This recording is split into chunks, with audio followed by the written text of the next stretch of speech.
할렐루야. 휘문체풀에 오랜만에 와서 설교를 하는 것 같아요. 예. 그 새가족 분들 얘기를 들어보면 이 학교에서 예배를 드리는 것이 굉장히 특별한 경험이더라고요.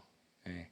그래서 제가 오늘 그래서 한 아이의 학창 시절에 관한 이야기로 말씀을 시작하려고 합니다. 그 아이의 아버지는 목회자, 목사님입니다. 예. 제 아들 이야기는 아니고요. 예. 제 아들 이야기 그만하라고 해가지고. 예. 아버지를 따라서 어린 시절 이제 미국으로 가서 미국에 지나다 보니까 이 아이 모국어가 영어인 아이입니다. 중학생이 되어서 한국에 들어와서 학교를 다니기 시작했는데 그 외국인 학교가 아니라 일반 학교, 일반 고등학교를 이제 다니게 되었습니다. 아마 외국인이 우리나라 사람이 외국인 학교 다니는 것처럼 이 아이에게는 그 한국 학교 다니는 것이 굉장히 낯설고 힘들었던 것 같아요.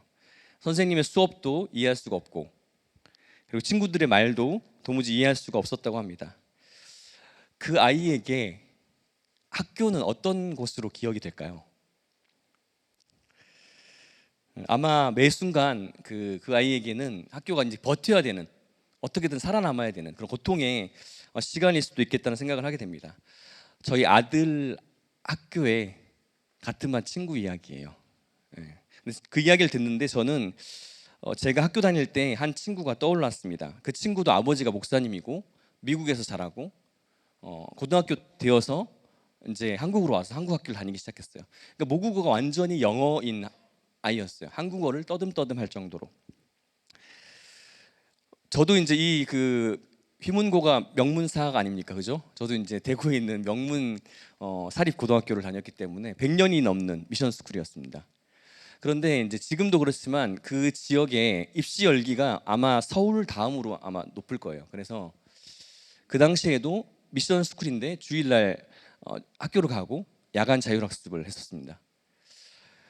제가 이제 그 반장이었을 때가 있는데 너무 주일날 야간 자율학습하기가 싫은 거예요. 그래서 아이들에게 야 오늘은 내가 책임질 테니까 이번 주는 주일날 야자 다 째는 거다. 저희 때 65명이었거든요 한 반에. 65명이 아무도 주일날 학교 오지 않았어요. 그러니까 그 야자가 0명 이렇게 딱 찍힌 거예요. 다른 반에는 그래도 뭐 8명, 10몇 명 이렇게 있는데 저희 반만 0명 이렇게 찍혔어요.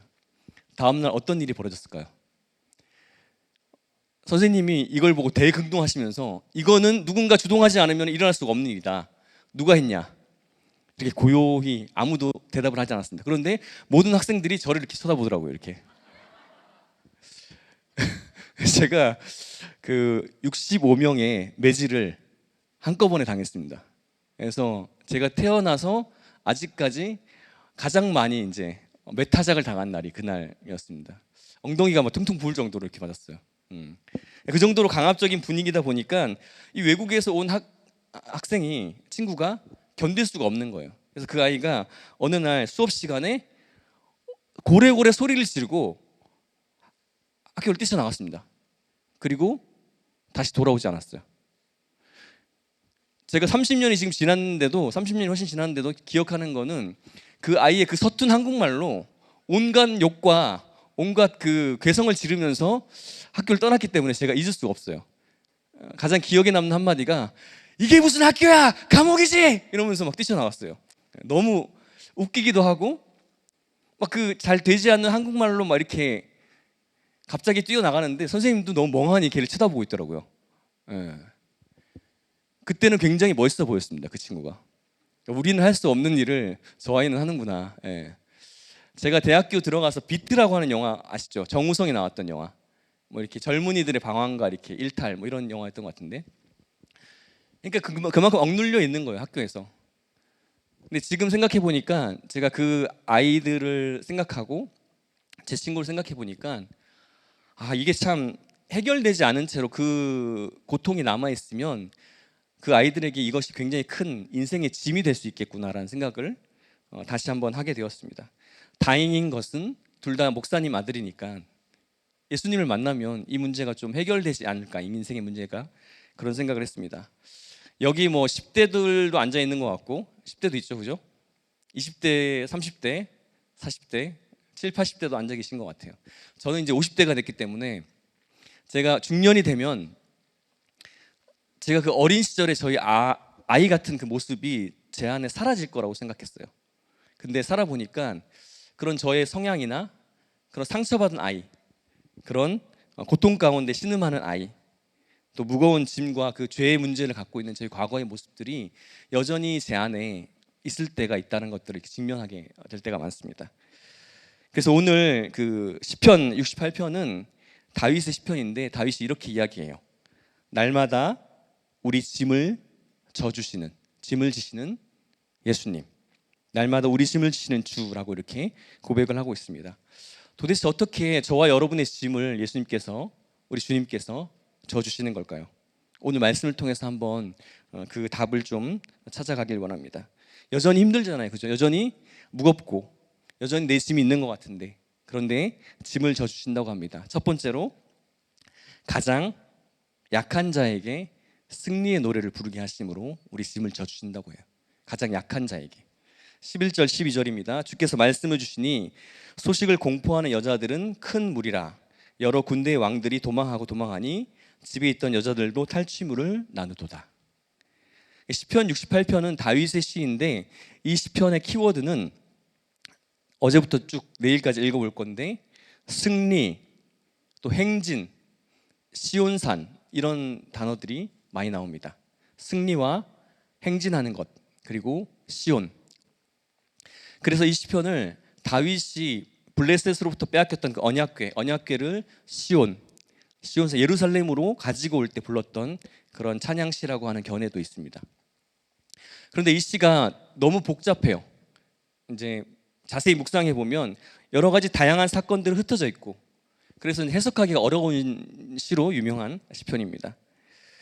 특정한 한 사건에 대한 어떤 찬양이 아니고 이스라엘 역사 가운데 일어났던 하나님의 구속사 여러 사건들이 그 속에 담겨져 있습니다.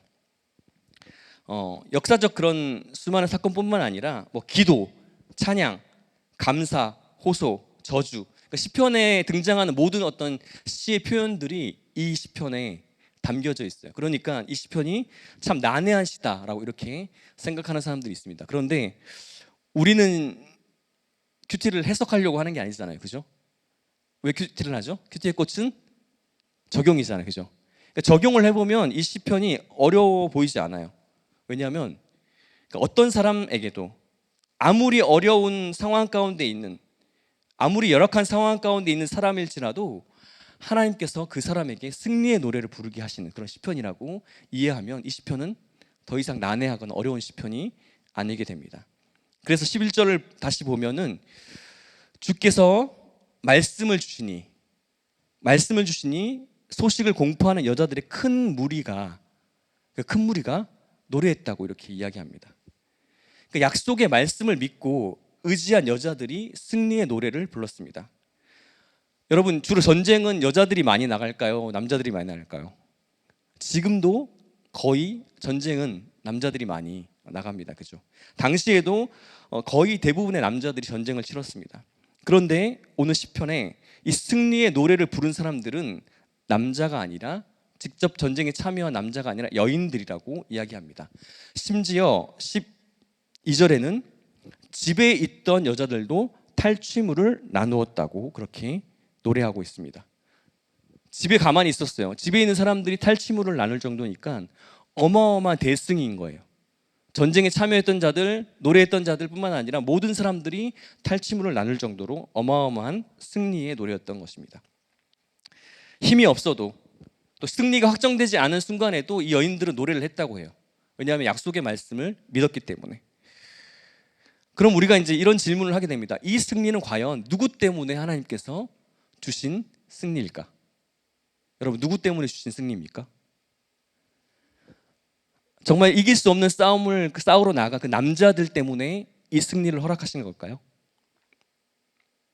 아니면 승리가 확정되지 않은 순간에도 이 찬양, 약속의 말씀을 믿고 승리의 찬양을 했던 여자들 때문에 승리를 허락하신 걸까요?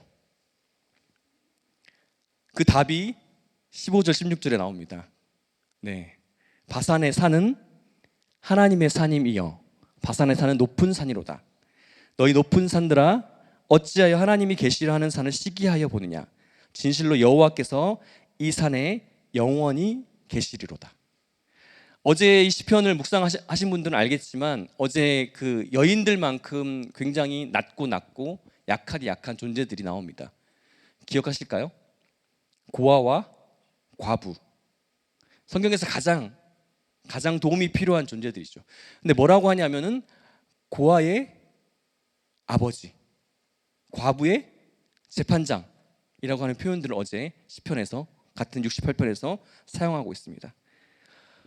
고아든 과부든 여인이든 그것이 중요한 것이 아니라 이 전쟁을 승리하게 하시는 것은 하나님이 함께 하셨기 때문에 이 전쟁을 승리하게 하신 것이라고 이야기하는 거예요. 그러니까 전쟁은 철저히 여호와 하나님께 속한 것이라는 거예요. 우리가 너무나 잘 알고 있는 역대하 20장 15절에 이 전쟁은 너희에게 속한 것이 아니요 하나님께 속한 것이라. 모든 전쟁에 승리케 하시는 분은 하나님이시라고 시편과 잠언, 많은 성경들이 그렇게 노래합니다. 그러니까 전쟁에 능하신 하나님이 우리와 함께 하시기 때문에 승리하는 것이지 우리의 어떠함 때문에 승리하는 것이 아니라고 이야기하는 거예요. 진짜 전쟁의 주체는 하나님 한 분이시라는 거예요.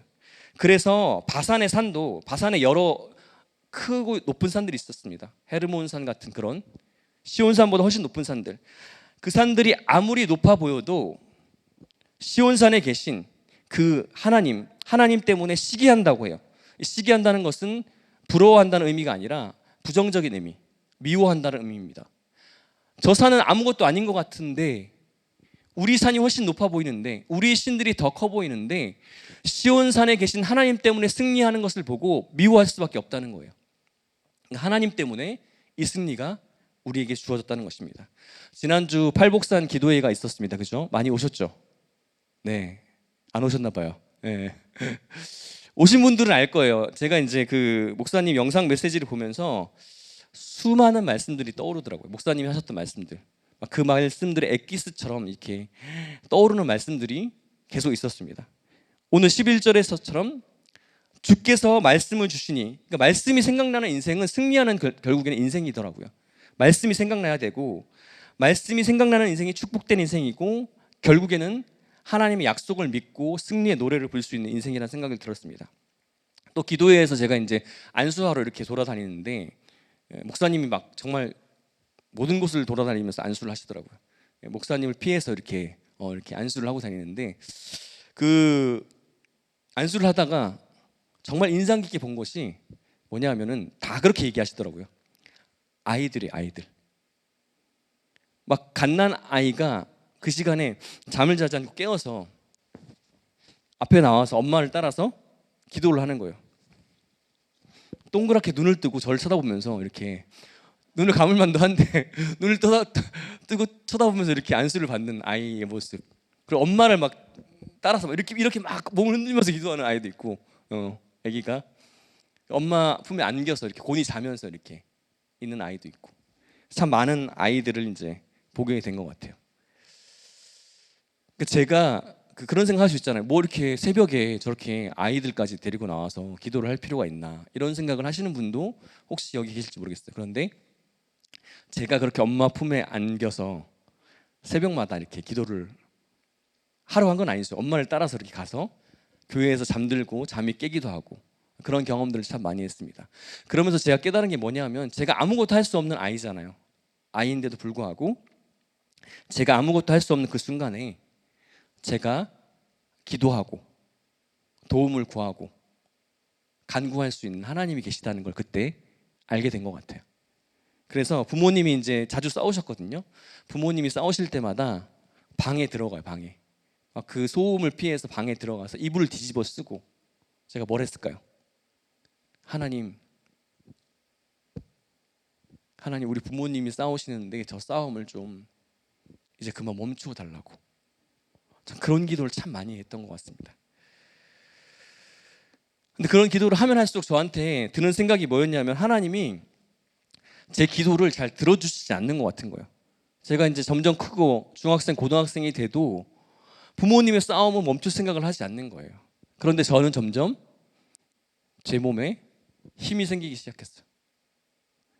그러니까 제가 이제 하나님이 기도를 들어주시지 않는다라고 오해하고, 또 제가 힘이 생기니까 제가 고3 때 수능 100일도 아니죠, 2달을 앞두고 집에 갔는데 부모님이 또 싸우는 그 현장을 보게 된 거예요. 제가 어떻게 했을까요? 그 현관에 있는 망치를 그때 처음으로 들게 되었습니다. 저한테 물어보시더라고요. 왜 망치를 들었냐고 다들 이렇게 물어보세요. 근데 망치를 들은 이유는, 망치를 들면 아버지를 이길 수 있을 것 같았어요. 망치를 들면 그 싸움을 제가 멈출 수 있을 것 같았어요. 그러니까 제가 할 수 있는 게 그 망치를 드는 일이라는 생각이 들어가지고 제가 그때 망치를 들게 되었습니다. 여기 어머님들이 많이 계신데 저희 아내를 봐도 그렇고, 엄마들은 잔소리를 해서 남편과 아이들이 변할 것 같으면 잔소리를 더욱더 많이 하게 되는 것 같아요. 아닌가요? 네. 그러니까 목사님처럼 구원을 위한 잔소리를 하셔야 되는데, 어떻게든 이게 이루어져야 되는 잔소리가 있으면은, 이루어질 것 같으면 잔소리를 더욱더 하시는 것 같아요. 아빠들은 어떠냐면, 아빠들은 저는 소리를 지르거든요.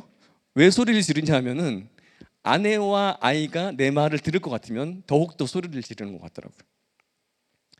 근데 우리가 때로는, 엄마들도 잔소리하는 게 역할이고 그렇지만 때로는 우리가 그거를 좀 멈춰야 될 때가 있는 거죠. 그러니까 뭔가 가능성이 보이면, 저와 여러분이 뭔가 가능성이 보이면 우리는 기도라고 하는 것을 하나님께 하러 나가는 것보다 우리가 할 수 있는 것을 하려고 하는 것이 우리의 악한 본능입니다. 오늘 본문에 이방의 군대의 왕들조차도 어떤 생각을 했냐면, 우리의 산이 더 높고 우리의 신이 더 크고 위대하다고 생각하니까 이 싸움을 이길 수 있다고 생각한 거예요. 그러니까 이 싸움을 싸웠더니 여호와 하나님께 이길 수가 없는 거예요. 그래서 오늘 군대의 왕들이 도망할 수밖에 없었다고 이야기합니다. 제가 망치를 든 그 날 이후에 제가 아버지를 이겼다고 생각했을까요? 저는 그 미움 때문에 아버지를 이겼다는 생각보다는 도망가고 싶다는 생각을 많이 했어요. 내가 대학만 들어가면, 수능만 끝나면 이 집을 떠나야지. 내가 집을 떠나면 교회도 떠나고 공동체도 떠나고 예배도 드리지 말아야지. 그러니까 그런 생각을 제가 했던 것 같아요. 오늘 이 왕들이 도망하였던 것처럼. 제가 팔복선 기도회 때 기도를 하면서 하나 깨달은 게 있습니다. 제가 감기 때문에 많이 고생을 했거든요. 오늘도 콧물이 질질 나와가지고 설교 때 혹시 콧물이 나오더라도 양해해 주시기 바래요. 그 감기를 위해서 제가 거의 기도를 하지 않는다는 걸 깨달았어요. 여러분, 감기를 위해서 기도하십니까? 감기가 걸리면 기도하세요? 감기가 걸리면 거의 병원에 가거나 약을 먹지 기도를 하지 않더라고요. 제가 팔복산 기도회 때 근데 감기를 위해서 기도를 하기 시작한 이유는, 수요 예배 인도를 해야 되는데 목소리가 나오지 않는 거예요. 안수 기도를 하다 보니까 어느 순간 마지막 날 되니까 목소리가 나오지 않는 거예요. 그래서 제가 내가 감기를 위해서는 기도하지 않는구나. 저희 아들한테 피부병이 있는데 그 피부병이 오래됐어요. 그런데 제가 약 먹어라, 약 발라라, 병원 가라는 이야기는 하지만 제가 기도를 잘 하지 않았더라고요. 그래서 제가 아들한테 고백했어요. 아빠가 네 피부병을 위해서 기도하지 않은 것 같아. 이제부터는 기도하려고 해. 우리가 조금만 뭔가 할 수 있는 것이 있다라고 하면은 우리는 기도를 하지 않아요. 근데 오늘 하나님이 우리의 짐을 져주시기 위해서 첫 번째 해야 될 것이 무엇이냐면, 우리가 아무리 해도 안 되는 게 있다라는 것을 인정하는 것. 그것이 하나님이 우리의 짐을 져주시기 위해서 우리가 첫 번째 해야 되는 것이에요. 우리가 아무리 노력해도, 우리가 될 거라고 생각한 그것들을 아무리 해도 안 되는 것들이 있다라는 것. 연약한 자들을 통해서 승리의 노래를 부르게 하시는 것은 주님이 함께 하셔야만 되는 일인데, 그것을 깨닫고 내려놓는 것이 바로 주님이 우리의 짐을 져주시는 첫 번째 요건인 것 같아요. 적용 질문 드리겠습니다. 내 힘으로 할 수 있다고 믿기에 기도를 멈춘 것들이 무엇이 있습니까? 내 힘으로 할 수 있다고 생각하는 것들. 여전히 내 힘으로 상대방을 바꾸려고, 내 자녀와 가족을 바꾸려고 잔소리하고 소리를 지르고 그런 모습이 저에게도 있습니다. 여러분에게는 없는지 한번 생각해 보시고, 그리고 내 무력함을 인정하고 주님이 주시는 약속의 말씀을 붙잡고 승리를 믿으며 내가 간구해야 되는, 약속의 말씀을 붙잡고 말씀을 의지하면서 승리를 믿고 간구해야 될 것이 무엇인지 꼭 한번 기억해 보시기 바랍니다. 두 번째, 주님이 우리의 짐을 날마다 져주시기 위해서는 바로 어디에나 닿지 않는 곳이 없으신 하나님이시라는 것을 알아야 돼요. 어디에나 닿지 않는 곳이 없는 하나님. 17절 18절입니다. 하나님의 병거는 천천히요 만만이라 주께서 그 중에 계심이 신의 산 성소에 계심 같도다. 주께서 높은 곳으로 오르시며 사로잡은 자들을 취하시고 선물들을 사람들에게서 받으시며 반역자들로부터 받으시니 여호와 하나님이 그들과 함께 계시기 때문이로다. 앞선 15절 16절에서 바산의 산을 언급했잖아요. 요단의 동편의 높은 산이라고 말씀드렸잖아요. 그러니까 세상의 기준에 보면은 시온산보다 훨씬 더 큰 산이었습니다. 이 16절에서 말했던 것이 하나님이 계시는 산, 그 산이 바로 시온산, 언약궤가 있는 산인데, 어떤 산보다 하나님이 계신 산이 크고 하나님이 세상에서 보는 어떤 높은 산도 정복하시고 승리할 수 있다라고 하시는 말씀이었어요. 그래서 그 바산의 산들이 시온산을 미워한다고, 시기한다고 말씀드렸습니다. 그리고 17절에 그 중에 신의 산 성소에 계심과 같도다라고 하는 표현은 어디에나 계신다는 거, 어디에나. 대단해 보이고 하나님이 없을 것 같고 하나님이 다스리지 못할 것 같은 그런 곳일지라도 하나님께서는 그곳에서 승리하시고 그곳에 계신 하나님이시라는 거예요.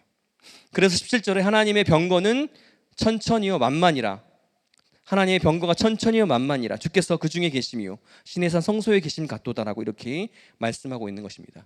실제로 이스라엘에는 자랑할 만큼 그렇게 병거가 많은 나라가 아니었습니다. 이스라엘이 아무리 강국이었을 때도 병거가 많은 나라는 아니었어요. 오히려 이스라엘 주변에 있던 강국들에 막 크고 두려워할 만한 그런 병거들이 많았고 이스라엘이 그 병거 때문에 두려워했다고 성경에 많이 기록되어 있습니다. 그런데 그렇게 눈에 보이는 그 병거와 상관없이 하나님의 임재가 있는 곳에는 군대의 유무와 그 크기와 상관없이 하나님을 막을 수 있는 존재가 없고, 하나님은 아무리 높은 곳이라도 승리하실 수 있는 그 반역자들까지도 끝까지 쫓아가시고 찾아가시고 승리하시는 하나님이라고 이야기하고 있는 것입니다. 아무리 이렇게 제가 외쳐봐야 무슨 소용이 있겠습니까? 그죠? 여러분의 삶 가운데, 저의 삶 가운데 매일매일 승리하는 것 같지 않은데, 그렇잖아요. 다 패배자처럼 여기 앉아 계신 건가요? 승리하는 것 같지 않은데, 여전히 내 삶의 짐이 너무 무거운데, 도대체 무엇을 위해 우리가 승리를 하는 것인지 모르겠는데 그런 생각을 우리가 할 때가 있습니다. 그 이유는 하나님이 우리의 어떤 목적을 위해서, 하나님의 어떤 목적을 이루시기 위해서 싸우는지 우리가 모르기 때문에 그렇게 패배하는 것처럼 느끼는 것입니다. 여러분 한번 생각해 보세요. 여러분이 싸우는 대부분의 싸움들, 뭐 가족들하고 싸움도 있을 것이고, 그죠? 영적, 육적 싸움들이 많을 겁니다. 지금 이 세상에 수많은 전쟁들이 일어나고 있지 않습니까? 그죠? 그런데 그 우리가 싸우는 대부분의 싸움은 사실 이기고 진다라고 하는 것이 참 애매한 경우가, 모호한 경우가 참 많이 있습니다. 왜냐하면 이긴 것 같은데 사실은 이긴 게 아니고, 진 것 같은데 진 것 같지 않은 싸움들이 참 많이 있어요. 그래서 목사님께서 열왕기 설교하실 때 이기고도 진 싸움이라고 하는 그런 설교를 하신 적이 있습니다. 이기고도 진 싸움. 그러니까 실제로 이긴 것 같은데 진 싸움들을 싸우는 경우가 많다는 거죠. 진 것 같은데도 이긴 싸움을 싸울 때가 있다는 것입니다. 저희가 자주 연락하는 한 집사님이 계세요. 기초양육을 제가 하고 있는데 기초양육 수료하시고 세례를 받으신 세 가족이셨어요. 아내와 다투다가 아내가 돌이 막 지난 아이를 데리고 집을 나가셨는데 한 달이 넘도록 집에 들어오지 않으셨어요. 한 달이 지난 후에 그 집사님에게 이혼 소장이 날라왔습니다. 그리고 지금까지 1년이 넘게 이혼 조정 절차를 밟고 계신 분이에요. 그러니까 우리들 교회에 오셔가지고 이분이 말씀이 들리고 자기의 죄가 보이고 가정을 소홀하게 하고 아내를 소홀히 대했던 그런 자신의 죄를 회개하시고 정말 이혼을 하고 싶지 않아서 부단히 노력을 하고 계신, 적용하고 계신 집사님이에요. 매번 그 적용을 하신 거를 저한테 문자를 보내주시고 아이와 만난 사진들, 상담받고 이런 것들을 맨날 보내주시고 기도 요청을 하세요. 오늘도 오는 길에 이분의 문자를 받았어요. 카톡을 받았어요. 이분이 이렇게 매번 나눔을 하세요. 목사님, 이혼을 하고 안 하고가 아닌 하나님께서 이 이혼 절차 가운데 여호와께서 재판관이 되어 주셔서 판결해 주시고 우리 아이와 아내를 위한, 저를 위한, 저희 가정을 위한 구원의 일을 해주시기를 기도하고 있다고. 교회 오래 다니신 분이 아니에요. 그 전에 교회를 다니신 적이 있지만 우리들 교회 와서 세례를 받으신 분이에요. 그런데 이분의 고백이 이혼을 하든 안 하든 하나님이 재판관 되어주시고 하나님이 판결해 주시고 구원을 위해서 이 일이 결정됐으면 좋겠다라고 하는 이분의 고백이 벌써 어쩌면 하나님께서 이분에게 승리의 싸움을 하고 계신 것이 아닌가라는 생각을 하게 됩니다. 이분의 아내의 뜻대로 이혼한다고 승리일까요? 이분이 이혼을 당한다고 패배한 싸움일까요? 제가 고3 때 아버지를 이겨보겠다고 망치를 들었다고 그것이 이기는 싸움이 되었을까요? 제가 결국엔 대학생이 되어서 공동체도 떠나고 예배의 자리도 못 떠났습니다. 하나님으로부터 가장 멀리 도망쳐 있던 때였어요. 그러다가 어느 날 캠퍼스에서 한 선배가 사형리로 복음을 전하는데 저한테 복음을 전해주고 선교단체 수련회 오라고 저한테 권유를 해주었습니다. 제가 그 수련회 갈 마음이 있었겠습니까? 1도 없었어요. 교회도 안 가고 예배도 안 가는데 무슨 수련회를 가느냐. 그런데 그 수련회 가는 그 당일 새벽에 제가 꿈을 꾸었습니다. 제가 꿈을 잘 꾸진 않거든요. 그런데 이상 회개한 꿈을 꿨어요. 제가 한 번도 가보지 못한 수련회장에 막 이 숲인데 그때는 이제 건물에서 수련을 하는 게 아니라 야외에서 텐트를 치고 수련을 했습니다. 그런데 그 수련회장 주변에 막 진짜 천군 천사가 그 수련회장을 이렇게 둘러싸고 있고 악한 영과 싸우는 그런 막 회개무시한, 저는 공포 영화도 안 보는데 정말 너무나 무서워가지고 꿈을 꾸다가 깨가지고 새벽에 잠을 이루지 못했어요. 제가 어떻게 했을까요? 저는 겁쟁이거든요. 겁이 많습니다. 그래서 그 꿈을 꾸고 잠이 들지 않아서 짐을 싸서 조용히 그 수련회장에 저 혼자 이렇게 갔어요. 제가 그 천천만만이라고 한 오늘 말씀을 보면서 하나님이 우리의 구원을 위해서 이렇게 싸우고 계신다는 생각들을 하지 않을 수가 없더라고요. 신대원에 다닐 때 그 이슬람에서 온 모슬렘인 학생들이 있었습니다. 뭐 이란, 지금 싸우고 있는 이란과 이라크와 뭐 사우디아라비아 이런 데서 온 친구들이 있었어요. 이집트 뭐 여러 친구들이 있었습니다. 그런데 그 학생들한테 제가 물어봤어요. 이슬람 모슬렘이었는데 어떻게 예수님 만났는지, 너 어떻게 예수님 만났니? 이렇게 물어봤는데 이 친구들이 하나같이 하는 대답이 꿈속에서 예수님이 찾아오셨어. 그렇게 대답을 하더라고요. 저는 처음에는 그냥 저 놀리려고 이렇게 농담하는 줄 알았어요. 그런데 그 저희 선교학 교수님께서 이슬람에 있는 개종자들이 어떻게 예수님을 만나는지 다큐멘터리를 하나 보여주셨는데 그 제목이 More Than Dreams였어요. 꿈 그 이상, More Than Dreams.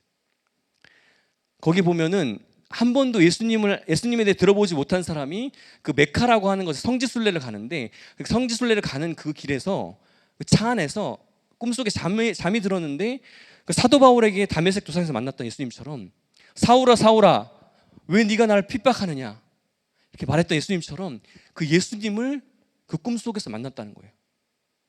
그 이슬람에서 선교사님을 통해서도 복음을 듣기 힘드니까 이들에게 하나님이 급하셔서 꿈속에서 만나주시는 일들이 많이 일어난다는 거예요.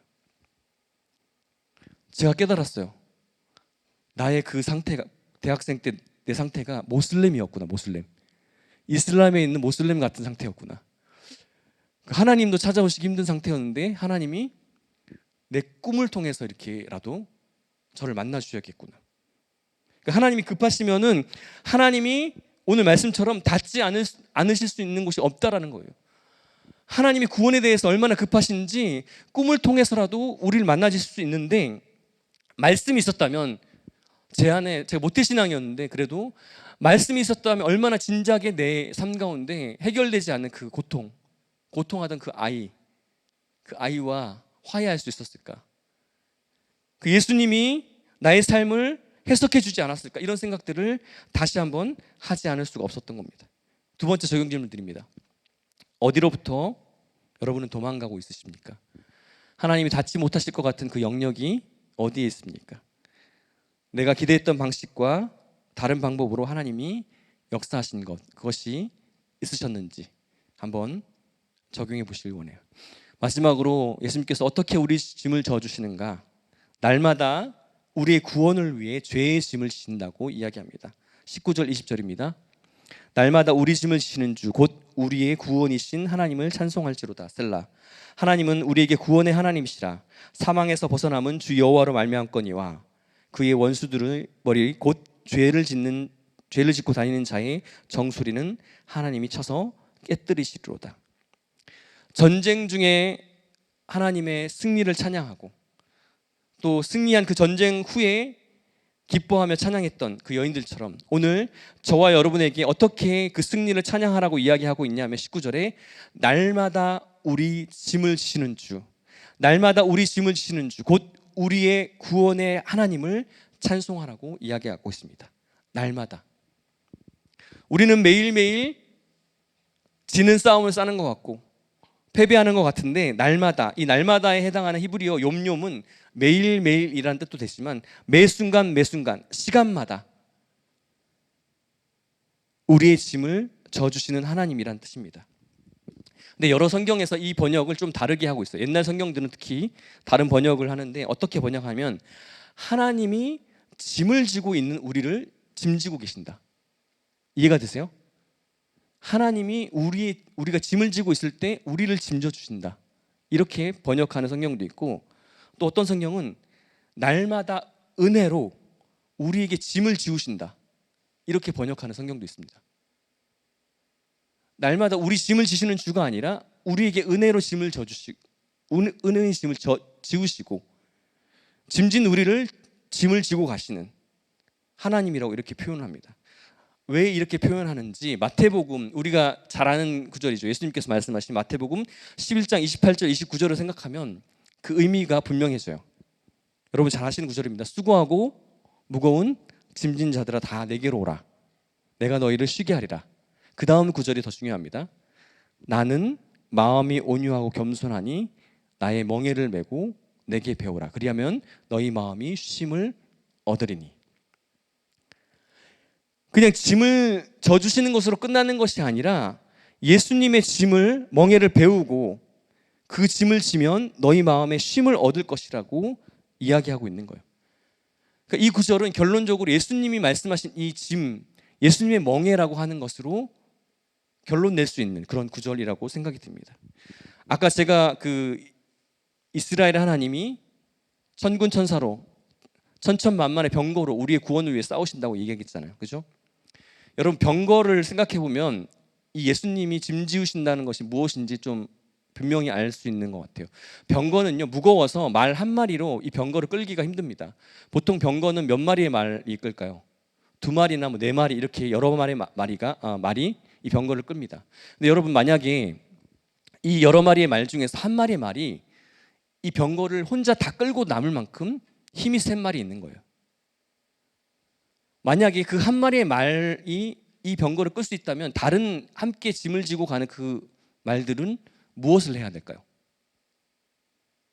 뭘 해야 되죠? 아무것도 하지 않아도 되나요? 가만히 서 있어도 될까요? 가만히 서 있으면 질질 끌려가게 될 겁니다. 그죠? 만약에 다른 길로 가려고 하면은 더 질질 끌려갈 거예요. 빨리 가려고 하거나 늦게 가려고 하거나 보조를 맞추지 못해도 질질 끌려가게 될 거예요. 그러니까 우리를 위해서 짐을 지고 가시는 예수님은 바로 이런 이미지라는 생각이 들어요.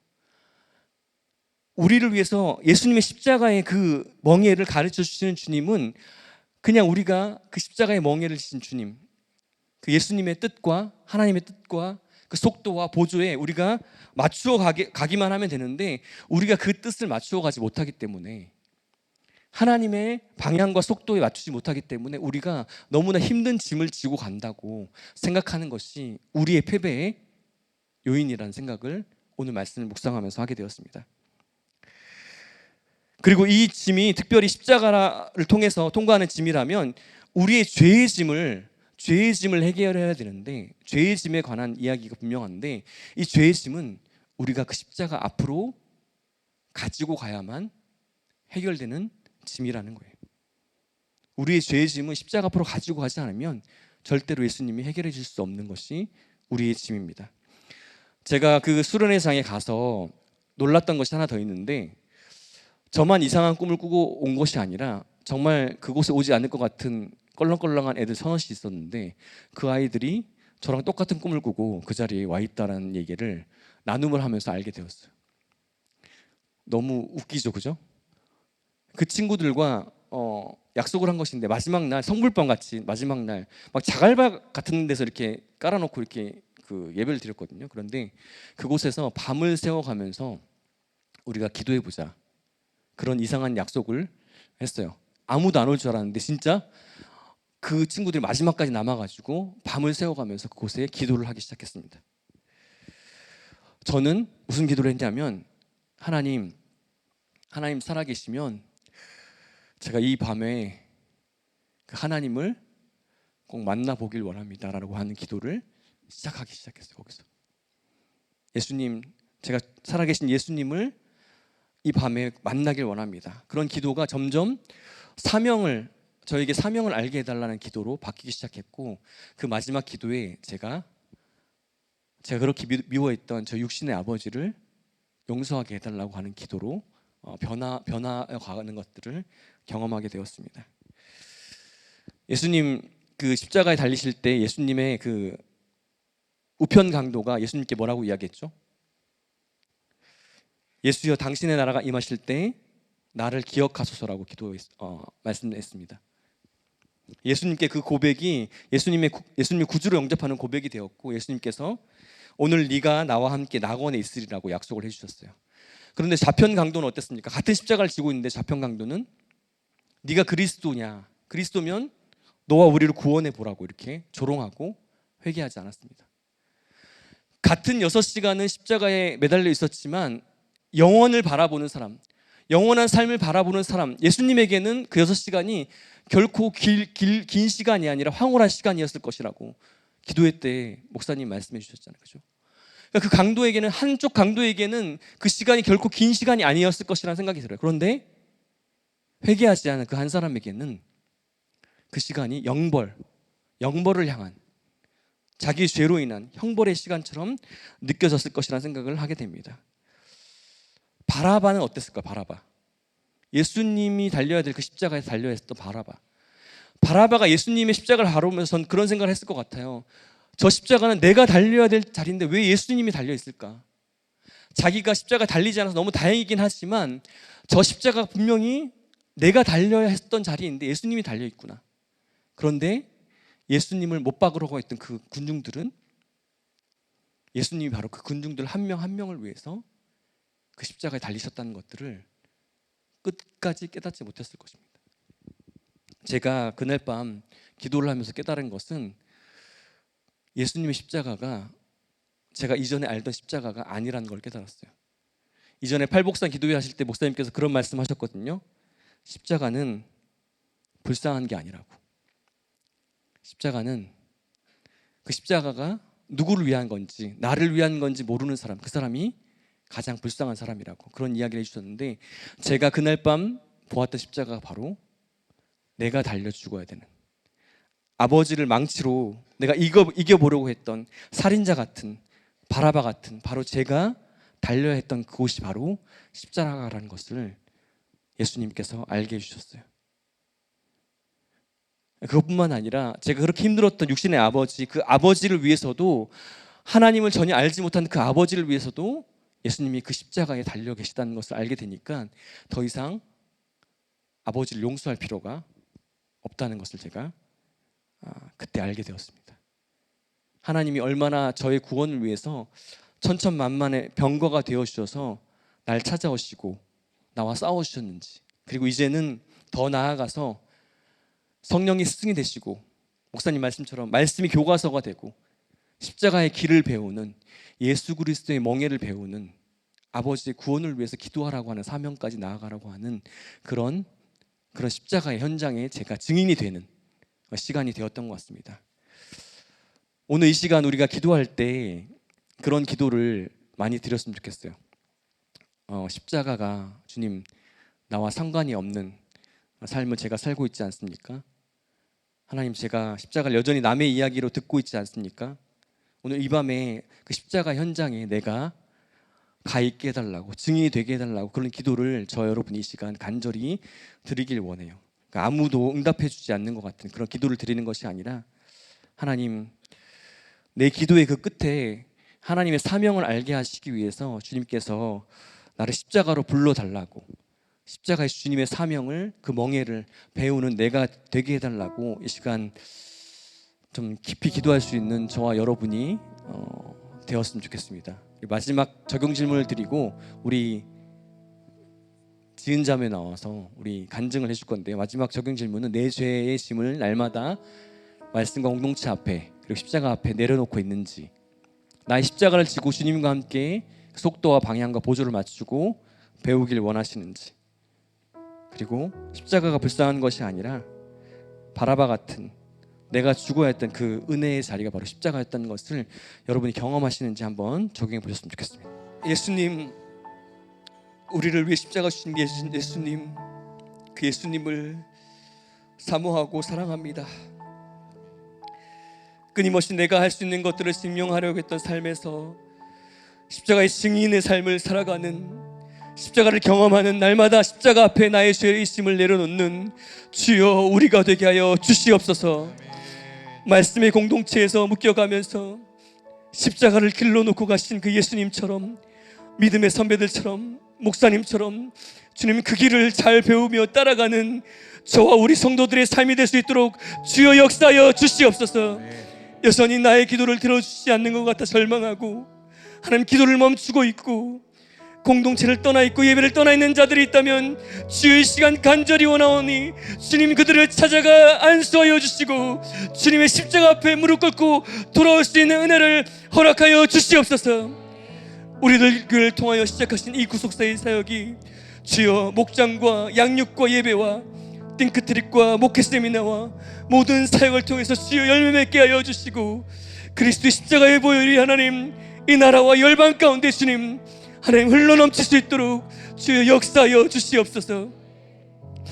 이제는 우리 구주 예수 그리스도의 은혜와 하나님 아버지의 그 크신 사랑과 성령의 날마다 가르치시고 동행하시는 은혜가 우리의 죄의 짐을 지기 위해 십자가신 예수님을 따르며 그 예수님의 멍에를 배우며 따르며 사명 감당하길 원하는 우리 모든 성도들과 목사님의 모든 사역 위에 이제로부터 영원토록 함께 하시기를 간절히 축원하옵나이다. 아멘.